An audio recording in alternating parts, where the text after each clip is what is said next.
Doctors who treated Liz have been accused of writing more than 1,000 drug prescriptions.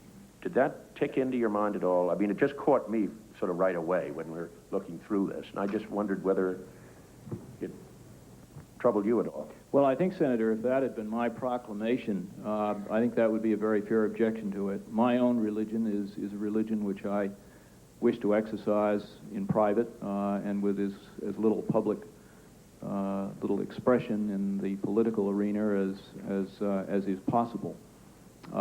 Whether or not my client at the time believed it was demeaning, I do not know. I'm sure he did not intend it in a demeaning way. Mr. Chairman, I don't know how much, what's the time frame? I had just one area that I'd like to come back to, or to have direct your attention, and this was in the Bousselet case. I think I indicated to you I was going to inquire of you about that. In that case, we had two elderly brothers, 76 and 79 years old, shared a single full-time job as janitor, and they'd been doing it for 22 years. Then they lost their jobs and were denied unemployment compensation on the ground they were not ready, willing, and able to work full-time as required by state law. They felt the statute was unfair, tried to appeal the decision against them. A hearing was held by the State Employment Commission. As I understand it, they didn't have a lawyer at this stage, but they were assigned what's called a lay representative. And they testified that they could not work full-time because one of them had a weak back, and the other was suffering from partial blindness and angina. They said they could work 4 hours a day, but not 8 hours a day. Their unemployment benefits were denied by the commission. They'd been paying in unemployment compensation over the years that they had been working. Well, their employer had been doing so, Right. sir. Well, depending on the state, there's no participation at all by the employee. I think it's just the employer who pays in. In any event. So they got a lawyer to represent them at this point, and they took the issue to your court, the New Hampshire Supreme Court. And they raised the claims on the federal disability statute and the federal age discrimination. You wrote opinion in that case, and you rejected their claims. You know, perhaps the result was the correct one, and perhaps it was completely clear under the law you were bound to apply. This case caught my eye because your personal reaction to the claims of the two elderly brothers seemed, quite frankly, so hostile and really so heartless. And the way you reached the result and the language you used, reaching it's very troubling. Let me read excerpt from your opinion, and this is, I quote, "It is neither common knowledge nor do the plaintiffs claim that a weak back, poor eyesight, or angina necessarily prevents an individual who can work 4 hours a day from working 8. The back was described as going out of joint when least expected, and there was no indication that the eyesight got worse in the course of the day. Nor was there any testimony that the risk of angina symptoms varied with the duration, as distinguished from the intensity of work." They're rather harsh words. It seems to me to be remarkable that these two brothers were working at all, you know, quite frankly, but you seem to be questioning their willingness or their refusal to work harder. And one of the legal reasons you gave for rejecting their claim was that they hadn't properly raised them in the state commission hearing. They didn't have a lawyer there, of course. Isn't that rather a technical and excessively legalistic ruling? I mean, why couldn't you just have simply sent the case back to the state agency for a fair hearing of their claims? There are three things I think that I should say in response to that, Senator. The first is one upon which I do not have a sufficiently detailed recollection to say a great deal, but I believe my recollection is correct that when that case first came before us for review, we found what had happened in the lower administrative tribunals sufficiently unclear that we sent it back with an opportunity to modify what had been done or to clarify the record in some way. And if my recollection is correct, this case had come back to us, in effect, a second time. The second thing is there something inappropriate about the factual determination in the case? Yep. And I think that's a subject upon which there simply cannot be a sound judgment without recognizing one thing. And that is the fact determination in this case is a fact determination just as in the usual case of an appeal from a trial court. It's a fact determination for the trier of fact and not for the appellate court. The question is whether the trier of fact had a basis in the evidence for coming to the conclusion that it did reach. So this was not a case in which the unanimous Supreme Court was coming to unsympathetic findings. It was a case in which the Supreme Court was faced with the issue that it is always faced with on appeals of this sort. Was there an evidentiary basis upon which the finder of fact below could have made the determination that was made? And the third thing that I think should be said is whether there is in that opinion an insufficient degree of sympathy appropriate to an appellate court. Let me suggest to you that there are two things in that opinion which I think belie that suggestion. The first one, and this is the lesser of the two in my judgment, is the fact that everyone in the court recognized what, on behalf of myself and the court, I tried to express, I think at the end of the opinion. I won't say it's the absolutely last paragraph, but I think it's in there somewhere, about, in fact, how admirable we believe these two men to be. Here they were at their ages with health which was uncertain, and yet they had worked as hard as they had and still wanted to go on working if they could on a part-time basis rather than simply giving up. And I don't remember the exact words that we used, but one of the things we did not want to do was to end our opinion without some reference to the fact that we had great respect for the clients, for the petitioners before us. The second thing that I would suggest in determining the kind of the willingness of the court to hear these people's claims goes to the fact that at the end of the opinion, as you pointed out yourself, the court did in fact, although it did not feel itself obligated to do so, it did in fact take up the equal protection claim and the federal claim under, I think it was the Rehabilitation Act. Someone said to me afterwards, if you're really going to be consistent in enforcing your rules about how things must be raised, both at the trial level and brought to you on appeal, why did you make any comment? Why did the court make any comment on those 2 points? There was really a twofold answer to that. One was that at the last level of administrative review, there had been a reference to those points, and we believed that there was some utility to be gained by referring to it. The second reason is one which, in fact, is not in that opinion, but it's one which I know the court felt. And that is, we believed, as you suggested we might be able to do, we believed that on the record before us and the law before us, we had come to the only decision that we could come to. We also believed that if we said nothing about the substance of the claims of these two brothers under the Equal Protection Clause and the Rehab Act, they were going to leave our court after that case was over, believing that they might very well have had a claim on which they were entitled to win, and yet they had lost it because of some legal technicality or some technicality of the Supreme Court. And we said, basically, these are two good people. They should not spend the rest of their lives believing that on some kind of a legal technicality of procedure, they have lost rights that they otherwise would feel entitled to. And so we went that extra step out of the way, and we looked at their claims on the merits. And I think that is reflective, not just on my part, but on the part of the entire court, of a sympathy with the claimants before us that was personal to them and that took into account the respect that we felt for them. Well, you wrote the opinion. Yes, I did.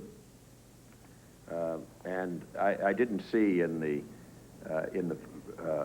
the file the procedure which you referred to, that it sent back. I don't think it's set out there, no. I'm stating that from recollection, and I think my recollection is correct. Because the material that was provided does not reflect that. That is nor correct. Is the in the conversation with the attorney did he indicate that to. My best staff. recollection But there has been a remand. I'll have the record show whatever way, and we'll try and just to have that. As I understand, included in your opinion is that the issues on disability and age discrimination had not been raised in a timely fashion. I believe that is correct. Frankly, the opinion is so complex, I'd have to have it before me, but I'm sure you're right. They were not raised in a timely fashion, and I think any fair reading would indicate that it was not raised at the time of the appeal, when they were represented by a layperson. And I think a legitimate question could have been, is why not send it back and say the timely fashion is now, perhaps, it wasn't raised by a layperson who wasn't even a lawyer, and let them bring it up at the lower court. Well, I think where your question, in a way, Senator, has the advantage is that, and I want to be very careful about what I say on this, because I do not recall the procedural history of it, as I said, in any detail prior to that opinion. But I think that if the petitioners had said to us, we don't want an appeal right now. What we want to do is to be able to raise claims below, which we didn't in the first instance because we didn't have counsel. I think the court would certainly have considered seriously a request to go back. And the point, as I said earlier, that I simply cannot remember, because it has nothing to do with the opinion as we wrote it, is the extent to which such a request was made before the court. The only thing I can remember is, if I remember this correctly, I think there was at least one remand for a clarification of the record, and whether there was an opportunity at that time to enlarge it, I don't remember. Well, I'd ask Mr. Chairman, whatever was the factual situation be made a part of the record. Just the final point is that the outcome of your decision effectively let these two elderly persons that had been working 22 years virtually out in the cold. Senator, what left them out in the cold was a law passed by the legislature of the state, which was not unconstitutional.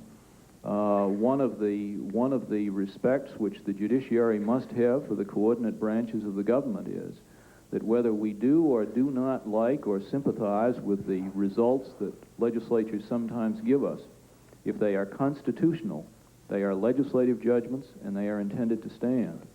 But the issues about the violations of 504, the age discrimination, which were raised by their attorney, part of the conclusion in reading your brief is that they were not raised in a timely manner, because they were not raised when they were represented by a lay attorney. And because they were not raised and were not adjudicated, they were left out in the cold. Now, whether they could have been able to make that case in the lower court or not, but the final and bottom line is that that was the end of it. Mr. Chairman, I've taken more than my time. Mr. Chairman, I think the record ought to show that Judge Souter's decision was a unanimous decision, was it not? I believe it was, in that Senator. case. Well, Judge, we're going to end. I want to tell you that when we come back on Monday, you don't have to worry about my asking any more questions along the lines I pursued. There'll be other issues, but the whole issue of privacy, I think you and I have explored as much as we're going to be able to explore it. I thank you for your graciousness today, and look forward. We will reconvene on Monday morning at 10 o'clock. Hearing is adjourned. Thank you, sir. The Senate Judiciary Committee closing out its second day of hearings on the nomination of David Souter to the Supreme Court. Souter completing some 9 hours of testimony. The senators trying repeatedly to draw him out on major legal issues, but without much success. For his part, Souter has tried to counter suggestions he is aloof and indifferent to social problems, civil rights, and civil liberties, trying to make it clear he does empathize with the less fortunate and ordinary Americans, and that he is not some remote small towner out of touch with modern life. Dick Howard, Supreme Court scholar, after 2 days of sitting in, watching, observing these hearings, your conclusions?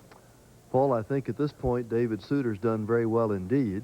The striking thing about the afternoon session today was how much harder the senators have been pushing. Senator Biden and Senator Kennedy repeatedly worked at the nominee to get him to say something about abortion and about Roe v. Wade.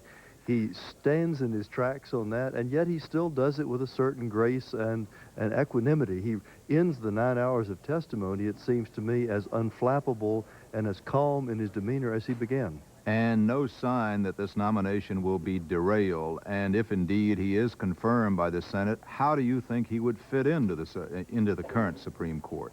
I would predict that David Souter would join the conservative ranks of the court, but I think he's likely to show a certain streak of independence that might place him nearer to the Lewis Powell or Sandra Day O'Connor sort of stripe of the court than to the most of the conservative justices, such as Rehnquist and Scalia.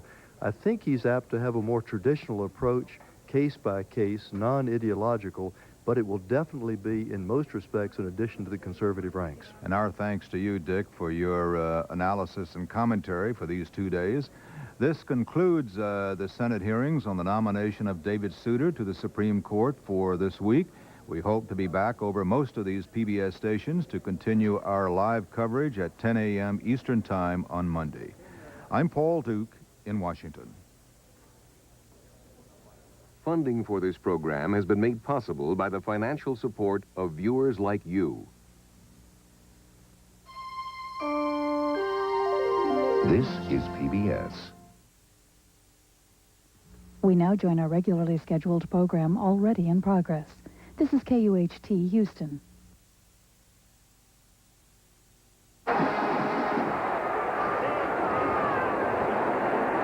Janitor, and they've been doing it for 22 years. Then they lost their jobs and were denied unemployment compensation on the ground they were not ready, willing, and able to work full-time as required by state law. They felt the statute was unfair, tried to appeal the decision against them. A hearing was held by the State Employment Commission. As I understand it, they didn't have a lawyer at this stage, but they were assigned what's called a lay representative.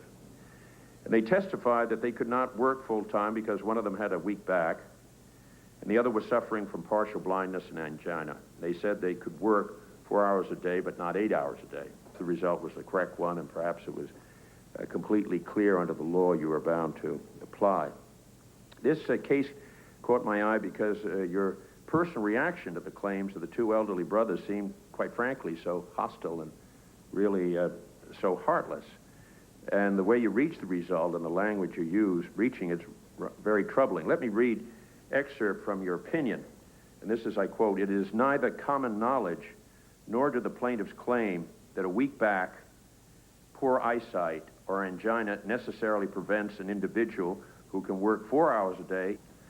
Their unemployment benefits were denied by the commission. They'd been paying in unemployment compensation over the years that they had been working." Well, their employer had been doing so, Right. sir. Well, depending on the state, there's no participation at all by the employee. I think it's just the employer who pays in any event.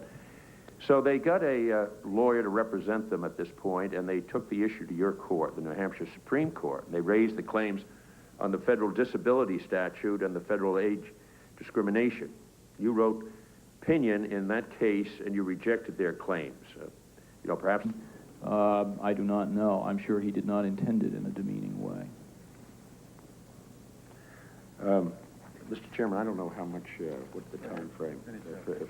I had just one area that I'd like to come back to, or to have direct your attention, and this was in the Bousselet case. I think I indicated to you I was going to inquire of you about that. In that case, we had two elderly brothers, 76 and 79 years old, shared a single full-time job as... Doctors who treated Liz have been accused of writing more than 1,000 drug prescriptions. that tick into your mind at all? I mean, it just caught me sort of right away when we're looking through this, and I just wondered whether it troubled you at all. Well, I think, Senator, if that had been my proclamation, I think that would be a very fair objection to it. My own religion is a religion which I wish to exercise in private and with as little public, little expression in the political arena as is possible. Whether or not my client at the time believed it was demeaning